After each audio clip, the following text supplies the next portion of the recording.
माझे नाव तन्वी बाबासाहेब टोपे. आज मी दुसरीला शिकते. Page number 12. मी हिराबाई चतुरचं वाचणार आहे, ते तुम्ही शांतचित्ताने ऐकून घ्या. हे माझे नाव. पहाट झाली, माणिक झोपेतून उठला.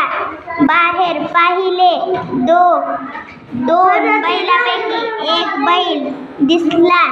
माणिकने हाक मारली. दोघांनी सगळीकडे बैल बोलू नका रे. शोध घेतला, पण बैल सापडला नाही. दुसरा बैल चोरीला गेला होता. माणिक व माणिकची बायको हिराबाई बैल बाजारात गेली.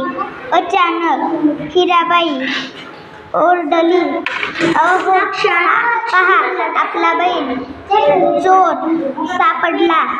आवाज ऐकून चोर घाबरला. तसे न दाखवता तो बोरला, हा पहा,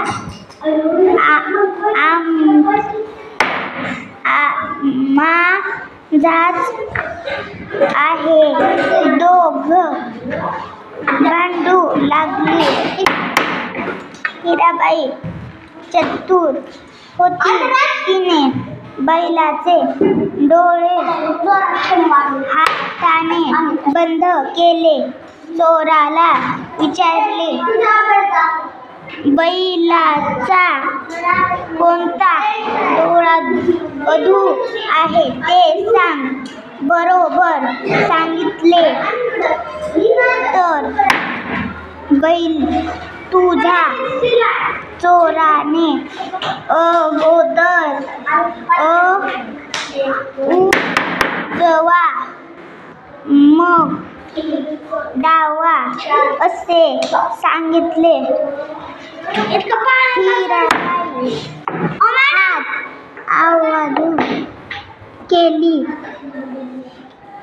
बैलाचा कोणता डोळा अधू नाही असे दिसले.